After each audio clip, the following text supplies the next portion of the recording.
भारत माता की, भारत माता की, भारत माता की। वंदे वंदे वंदे। देवभूमि हिमाचल के सनाचल क्षेत्र की पवित्र भूमि के जो प्रसिद्ध देवस्थल हैं,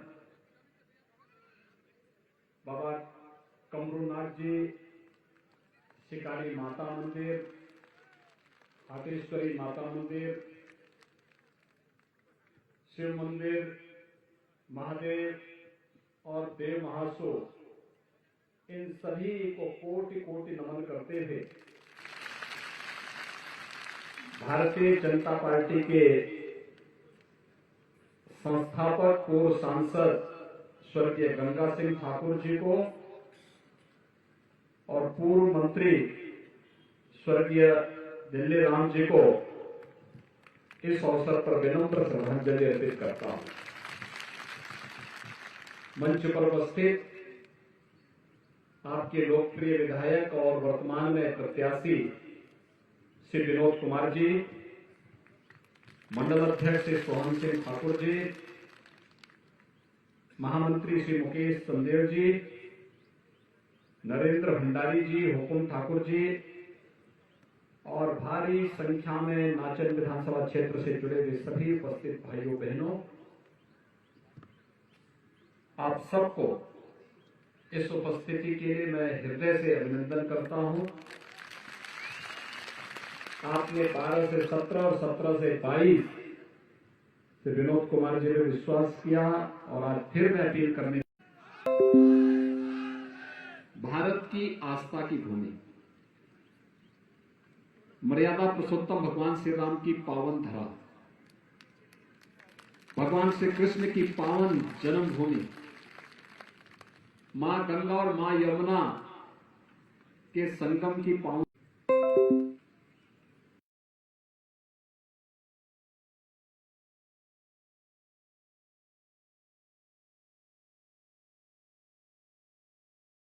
पांच सौ वर्षों तक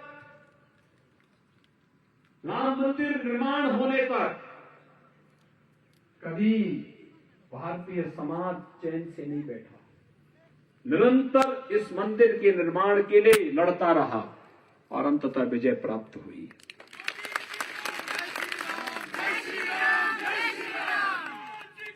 भाइयों बहनों, वैश्विक मंच पर आज भारत की प्रतिष्ठा बढ़ रही है।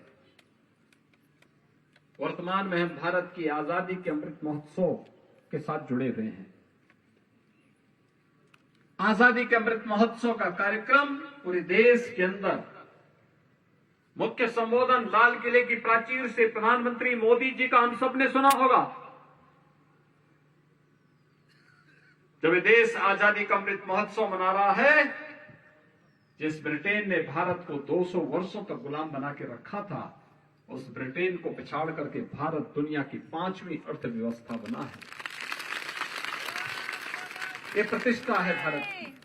वैश्विक मंच पर भारत आज तेजी के साथ आगे बढ़ रहा है। एक और वैश्विक मंच पर बढ़ती हुई प्रतिष्ठा, दूसरी और देश की सीमाओं की सुदृढ़ होती हुई सुरक्षा। जब भी भारत की सीमाओं पर कोई खतरा आया, हिमाचल प्रदेश के रणबांकुरों ने मोर्चा संभाल करके दुश्मन के छक्के छुड़ाने का काम भी किया है। भाइयों बहनों, आज दुश्मन भारत की तरफ टेढ़ी निगाहों से नहीं देख सकता, नहीं देख सकता। उसे मालूम है कि अगर वो टेढ़ी निगाहों से देखेगा तो भारत का बहादुर जवान उसके छक्के छुड़ाने का काम कर देगा। कोई एयर स्ट्राइक और कोई सर्जिकल स्ट्राइक होगी, दुश्मन को उसकी मान से निकाल करके ठिकाना लगाने का काम भारत का बहादुर जवान करने का साहस रखता है।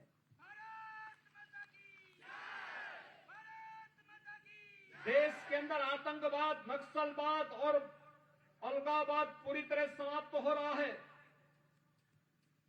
आतंकवाद की जड़ कश्मीर की धारा 370 समाप्त की जा चुकी है। प्रधानमंत्री मोदी जी के नेतृत्व में आज कश्मीर से धारा 370 समाप्त हो गई है।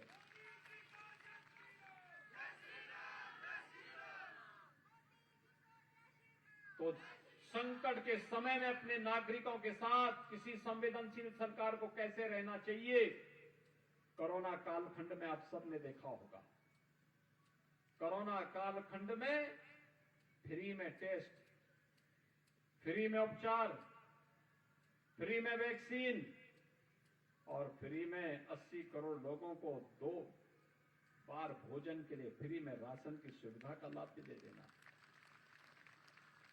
भाइयों बहनों, मैं पूछना चाहता हूं आपसे, जितना कार्य हुआ है या हो रहा है, हिमाचल प्रदेश तो आज एक नई ऊंचाइयों की ओर जा रहा है। हिमाचल प्रदेश जैसे राज्य में कोई सोचता था एम्स बनेगा, आज बिलासपुर में एम्स का निर्माण पूरा हो चुका। प्रधानमंत्री जी ने उसका लोकार्पण भी कर दिया है। आईआईटी मंडी प्रारंभ हो चुकी है। आईएम की स्थापना हो रही है। हर जनपद में एक मेडिकल कॉलेज खुल रहा है। और विनोद जी भी गिनाई रहे थे, आईटीआई का निर्माण, पीएससी, सीएससी का निर्माण, तहसील का निर्माण, तमाम अन्य कार्यक्रमों को अपने गिना रहे थे। इन दुर्गम पहाड़ियों में हर घर तक नल पहुंचेगा, ये भी क्या पहले कभी संभव हो पाया? हर गरीब को शुद्ध पेयजल की सुविधा उपलब्ध हो और हर गरीब को 5 लाख रुपए की स्वास्थ्य बीमा का कवर प्राप्त हो, चाहे वह आयुष्मान भारत हो या हिम केयर के नाम पर हो। हर अन्नदाता किसान को प्रधानमंत्री किसान सम्मान निधि का लाभ प्राप्त हो और 60 वर्ष से ऊपर की हर निराश्रित वृद्धजन को पेंशन की सुविधा का लाभ भी प्राप्त हो। ये पहली बार हो रहा है। ये डबल इंजन की सरकार का डबल स्पीड की वे सभी कार्य हैं। बिना भेदभाव के समाज का हर तबका इससे लाभान्वित हो रहा है। और मैं इसीलिए आपसे पूछना चाहता हूं भाइयों बहनों, ये हर घर नल क्या कांग्रेस पहुंचा पाती? कोरोना कालखंड में फ्री में टेस्ट और फ्री में उपचार और फ्री में वैक्सीन कांग्रेस दे पाती? और ये फ्री में राशन की सुविधा क्या कांग्रेस दे पाती? कश्मीर से धारा 370 कश्मीर कांग्रेस हटा पाती? और अयोध्या में भगवान राम का मंदिर क्या कांग्रेस बना पाती? भाइयों बहनों, जब कांग्रेस कुछ नहीं कर सकती तो उसको वोट देके हम अपना वोट खराब क्यों करना चाहते हैं? मैं आपसे केवल यही अपील करने के लिए आया हूं। डबल इंजन की सरकार, केंद्र में मोदी जी और हिमाचल में ठाकुर जयराम जी के नेतृत्व में जब मजबूती के साथ कार्य हो रहा है, तो फिर कांग्रेस कहां से बीच में आ गई? आप जानते होंगे, देखो उत्तर प्रदेश की आबादी है 25 करोड़ और भाइयों बहनों 403 विधानसभा है। 403 में से कांग्रेस कितनी जीती है? 2, मात्र 2। राम नाम सत्य है के लिए भी 4 लोग चाहिए होते हैं, वहां 2 भी नहीं है। और इसीलिए मैं आप सबसे अपील करने के लिए आया हूं भाइयों बहनों, जब कांग्रेस उत्तर प्रदेश जैसे राज्य में